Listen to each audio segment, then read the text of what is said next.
Hey there, have you noticed that today's Hollywood is where dreams go to die and resurrect as trash? That gaming companies have become slot machine developers in disguise. Do you guys not have phones? And the music industry is, well, an industry. Modern media sucks. If you agree with this, I have news for you. You are getting old, my friend. Ancient by today's standards, and your experience and age changes how your brain perceives stuff, and we usually blame the things that we are not enjoying anymore.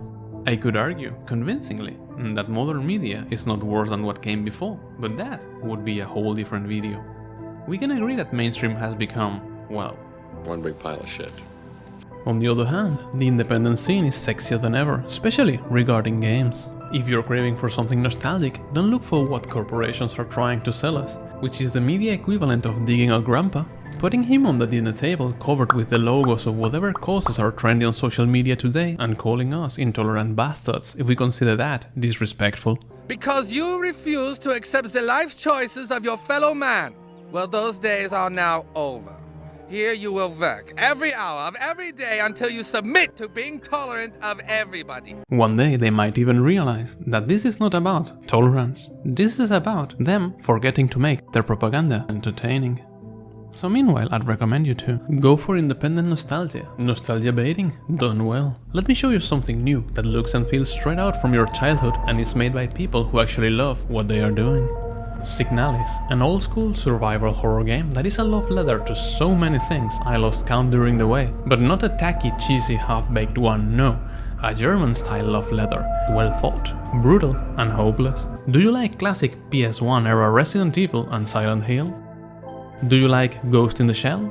Do you like Lovecraft and David Lynch? What about old-school Metal Gear, Blade Runner, Ergo Proxy, Gantz, Blame, Myst, or even Dead Space?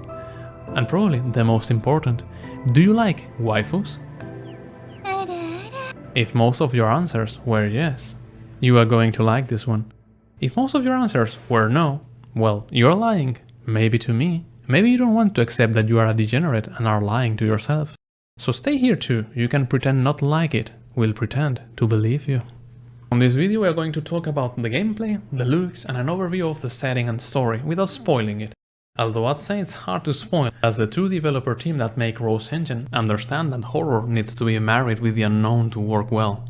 We start the game and it hits us with a glitchy old interface that will make the retro lovers among us very happy. This game goes full retro-futuristic, filled with scenes and interfaces straight out from when they believed that the future would have flying cars, hoverboards and robots, but will still be using spectrums and playing cassettes. Most of the computers will show a blend of Japanese characters and German words because apparently in this future they got rid of nice languages. The game starts with a message. Wake up. And so we do. Well, we actually boot up. After how long? Why? Who talked to us? We don't know. Apparently our ship, supposedly sent to seek for new planets, crashed on an icy one. We learn that we are Elster. Well, an Elster model, a replica, a robot with organic parts who works with a gestalt, a fully organic human. Kinda? Maybe? Not sure. Expect to have more questions than answers here. The only thing clear is that our gestalt, Ariane, is not around, her only traces being a bloody note and the faded, damaged picture of her. The ship is a tiny tutorial of how puzzles and perspectives work in this game. Most of the time we'll be on an almost top-down third-person perspective. But when dealing with puzzles, we'll be solving them on our inventory or from a first-person mode that brings memories of Riven and Mist. At least for those of us who were already playing back in the Paleolithic. We get out of the ship. We find a perfect crimson cylinder dug on the snow, and at the bottom we crawl through a red hole into a room. All of this perfectly normal behavior. There we find some books, forbidden ones, which tell something about the society we might be living in, or this place might be, as only a fucked up society would bar access to any book, so very similar to our reality. But I digress. The room looks rather normal, besides of that peculiar way of entering it, unless this is your second playthrough, which will make this one of those kind of moments. We pick the book that's on the table, the computer starts by itself, and we get a cutscene with some fancy schmancy writing for those of you who like to scratch your heads. We notice that our makeup might be a bit compromised. We are also told to remember our promise. That's not going to be a problem, because I have no clue what they are talking about. It's probably nothing important. We could even argue that they are to blame for having any kind of expectations. We get the fancy title and suddenly we are at the bathroom, maybe fixing that small makeup issue. Our minds are clear, we have to find our gestalt, Ariane, so we get on exploring what appears to be an empty base. Unless you consider robot corpses as company, which would make you kind of special, and not the good kind of special. Until we finally meet another unit. It's badly damaged, and basically tells us to get away if we want to survive, which is always a good sign. We ignore common sense and show her Ariane's picture, which doesn't look like the picture we had anymore. In this game you should trust your senses as much as you would trust a Nigerian prince who's willing to give you millions. By now you've already seen a bit of every style this game will present to us, and style is a big word here. You can see through every pore of this game that the developers are illustrators. Is the game pretty though? Well, if you show anyone this game and tell them it is an upscaled PS1 game with pre-rendered backgrounds, they'll have to look at it twice to notice it's not. But it's still different. The main difference with most games of that era is that those were designed to escape as much as possible the limitations of their hardware, to pretend to look more realistic, better. They were in a sense a rejection of their own style. This usually worked as well as trying to put makeup on a pile of boxes and calling it a pretty lady. First it's my eyes, now it's my butt. Signalis is the opposite. They chose this style, so they embraced its quirks, the jagged edges, the low polygons, the visual glitches, and made it into part of the aesthetic instead of trying to hide it. Characters are stylized out of realistic proportions. Enemies have an aura of distortion around them. You'll often see screen tears and particles that would appear to be out of place, but here they become part of the storytelling, as we ourselves, as the main character, have an unreliable perception, especially when we get hurt and our feet starts to get distorted and full of static, or menus breaking, or controller starting to beat like a heart, which is unsettling, especially as it will get faster and faster the more hurt you get. The fact that we are not in the 90s let them put some modern flair into it, so backgrounds are actually 3D and react to light effects in real time, casting shadows and reflections from our flashlight and shooting. Every aesthetic detail is extremely polished, from the environment to the main character to the inventory models. Small things like seeing how the model for revolver ammo will visually show the exact number of bullets you still have is so unnecessary that deserves praise. These people didn't give a shit about their game, they gave all their shits, and the love shows on every distorted pixel, in both third person and in the oniric visages of the first person scenes. Then we have the anime-style cutscenes. Highly saturated colors acting as negative space will convey us more often than not feelings and dread rather than a story. Their art direction reminds me of early sci-fi animes with extreme contrasts that bring to mind the comic Helper. So yet again, is it a pretty game? Well, it's PSX era pretty, the kind of pretty that scares you when you wake up the next morning. It looks amazing though. Environments will go from the functional, aseptic and orderly look of a mining base designed purely thinking about function, not form, with the only decoration being military-style posters that remind us that this was built under a totalitarian government. That is, until we keep going down and we'll have to wonder if we are giving the planet a colonoscopy, as metal and rock will be slowly replaced by rust, blood and living flesh in what looks like a wink and an aslat towards Silent Hill. A great place to make a barbecue. Enemies are also straight out from Silent Hill, corrupted replicas covered by tumorous growths where their organic parts used to be, leaving little behind from the military uniforms everyone's wearing here. Well, not our main character, she wears what looks like a cross between Snake's uniform and a suit from Gantz, but with a splash of color designed to catch your attention and then tell you that her eyes are not down there.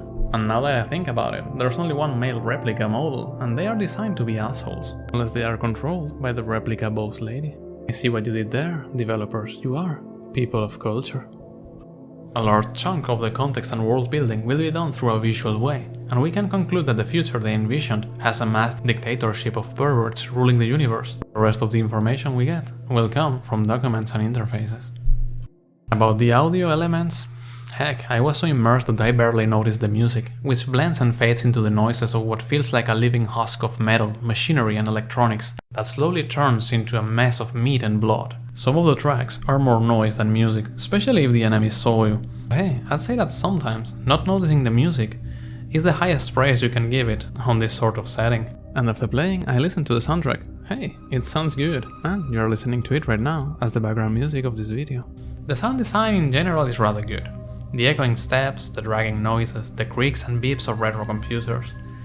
But some noises can get a bit grating, like the screech of replicas noticing you. Which could have been more varied and maybe subdued. Let's finish the technical details with gameplay. Have you ever played old Resident Evil or Silent Hill? That is a gameplay, but with more options for customization. You can choose tank controls if you are that kind of deviant. Seriously, what is with some people and tank controls? If you are a decent human being, you will choose normal controls, which I recommend given the angle of the camera. You walk or run, mostly walk to avoid being noticed, and run when they are trying to play operation with you. You aim with the shoulder button, and will probably be happy to know that you can aim and move at the same time. Aiming is assisted by a laser pointer, and once we are locked on a target, we'll see our square reticle becoming smaller on top of them. The smaller it is, the more damage we'll deal. We'll have our standard array of weapons and healing items, and besides them, we also have secondary items like single-use stun prods that will down most enemies in a single hit, auto-injectors that will heal you up when you lose all your health, some modules like the flashlight, and finally thermite flares, which will kill your enemies for good, because enemies here don't like to stay down unless you make a robot barbecue. The problem is that you don't have many chances to do so. This will condition your whole gameplay, as you do not have many resources to waste. As any old good survival horror, Signalis is an end-of-the-month simulator. Should we use bullets on that mob? Should we termite the monster in a narrow corridor? My answer is always no. I have learned the best saving techniques through my life. I am a cheapskate master. If there is a limited resource, I'm not going to use it unless it's completely necessary. So I end up finishing these games with a full armory. I can't control it anymore. More so in a game where shooting an enemy won't keep him dead. I have to admit that I got a good scare the first time an enemy popped back up. I had been walking over it for tens of times. There I realized that every down enemy is on a timer, so putting them down is like filling your house with kitchen clocks that you don't know when or where going to ring. It becomes rather tense. You basically have 3 ways of dealing with the inhabitants of this place, who will try to say hi with a knife on your ribs or a pipe on your teeth. All very polite. You can be sneaky and try not to be detected. You can run around them, or you can fight them. And I know that given what I said before, fighting them might sound stupid, but it's not. To solve the fact that enemies are not going to die, they made the game modular. This means that we are going to go through big areas that feel like a giant escape room filled with enemies and puzzles, but every area will be self-contained, and once we are done with it, we are not coming back. So you can down strategic enemies, and if you are fast enough, you can get done with the area before they get back up. Every area is actually very well designed, and the map is amazing, so it can be done. There is a small problem if you choose combat though. As you already know, this is a survival horror game, which means your inventory is shit. What if I told you that here is especially so? This is probably my biggest complaint about this game. The inventory is 6 slots only, and they do not discriminate by size. At least in Signalis they gave us an excuse. Apparently private property is a privilege, and carrying more than 6 items goes against the rules, which in our case probably means that it goes against our programming. Still, kinda lucky that they consider 2 full magazines or a stack of reviving injectors like 1 item. Nah, it's still bullshit. Let me show you the issue. We pick some healing, the flashlight module as we'll usually need that, an auto-injector just in case, a weapon and some ammo. Now we only have 1 free slot, that won't do, forget about this. Almost every new room will have 1 or several items, and even if you only carry a gun, some bullets and the flashlight, you'll be going back and forth to save rooms so you can drop items into the box. They included an option to destroy items if you desperately need space. That's a sin. There are children in this world that cannot afford bullets. Destroying ammunition is not respectful to them. So choosing violence means that you'll carry more stuff, which will make you move more, which will make every down enemy closer to getting back up. Although even if it annoys me, I have to admit that the system has a very nice equilibrium. My choice was easy. I went through a big chunk of the game completely unequipped, as I pick everything that shines. Bullets are limited here, lives are not. Yes, a bullet is more precious than a life here, so don't shoot people, save a bullet today. Combat in general is functional, although depending on the aiming mode you choose, you might have a hard time selecting targets, and sometimes I couldn't lock on. Luckily, you can push them or use your secondary items on those cases. And since I'm complaining already, I'll drop the rest of my complaints. Doors are a bit picky, sometimes they won't like how you are approaching them and they won't want to open. Bosses are a bit meh, mostly walking violent puzzles themselves. And that's it, I don't have much to complain about. And everything might be fixed as the devs seem to be listening to the community. Let's talk about puzzles now.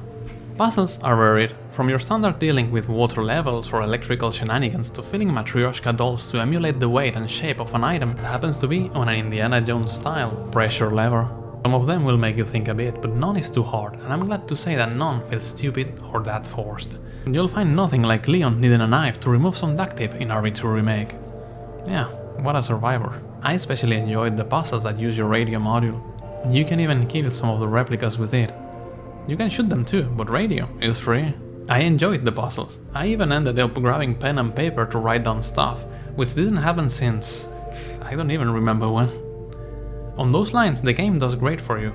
Being a replica, you can bring up all the documents you read whenever you are doing a puzzle, and they even threw at us a module that allows us to take pictures. But only 6. And it takes an inventory slot, so throw that back to the hell it came out and get pen and paper, or a smartphone if you're less of an old fart and get confused by the complex interface of cellulose. So unless you require very hard puzzles to feel satisfied, you'll be happy here. And if you really need hard puzzles, well, get back to real life, or make a Tinder as a very short, average guy without cash. I guess that's a way of defining the whole difficulty of the game. It's a good, not too easy, not too hard experience. The story though? Here is where the game shines for me.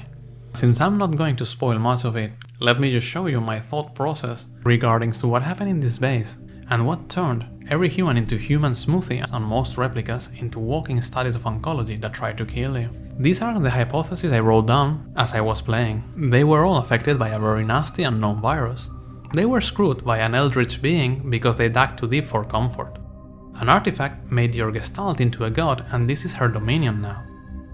We are in some sort of time loop, and the many corpses of other Elster units are actually not other Elster units. They are our Elster unit from past cycles. Everything we see is just a construct of our minds as we float through space, abandoned on a dead spaceship, destined for failure.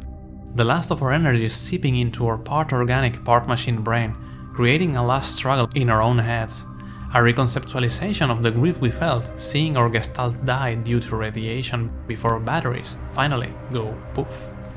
Which one is right? I've seen all the endings. I've read all the pieces of text scattered around. I have no clue. Maybe they are all wrong, maybe they are all right, and I love that. A modern piece of media not scared of letting us use our own brains to get our own conclusions. This creates debate, this creates a community, as you can see on Reddit and on the forums. And the community loves this game. Just look at how the last ending was found. The crazy devs went and put spectrograms that you could get on specific frequencies on your radio, on certain rooms, which translated into dreadfully pixelated images, some of them guiding you towards keys, some of them not. And of course you had to pass this audio through external software. I won't say more in case you want to discover that madness yourself. Monsters are not the scary thing here. The horror comes from the unreliable perception our Elster unit has, roaming on a world that makes no sense at times, or makes too much at others. Assaulted by visions, memories that she doesn't know if they are hers, the constant feeling of being observed by cameras at every room, that every question you might answer brings forth 5 new ones. The fact that we play as a sentient machine makes things even more confusing, as we don't know if our perception is real, what is a glitch, what is not, or if our feet and thoughts are being tampered. Elster is an unreliable narrator on an unreliable reality. Weirdly enough, this also gives a feel of realism, as usually we see normal humans on horror media, and half the time you have to wonder if they have brain damage. They are not realistic at all. You know that if you were Leon, driving through Raccoon City and started seeing the zombie party, you'd just 360 with your car, go home and call the office to tell them about the massive attack of diarrhea that won't allow you to go to work today.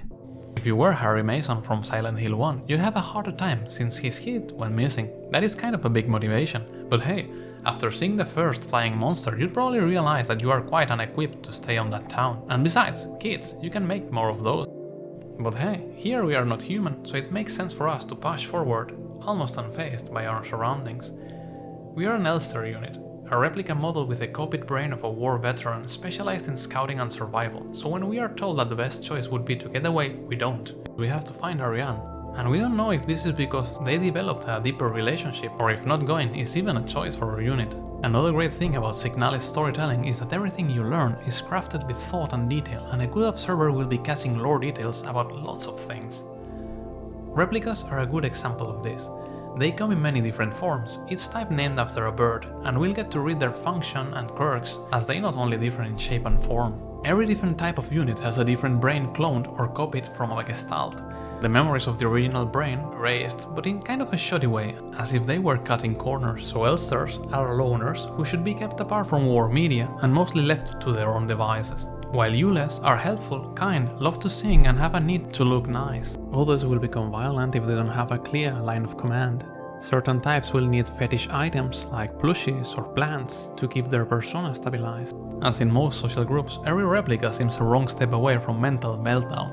Unlike replicants in Blade Runner, they know very clearly that they will get discarded when they go wrong. Let's just add to that some of them will be able to have bioresonance, read minds, or even control others to the pile. It gets really complex. This information will only serve you to kinda identify what some of the different abominations were like before, and to help you understand why they are behaving like they do once reduced to instinct.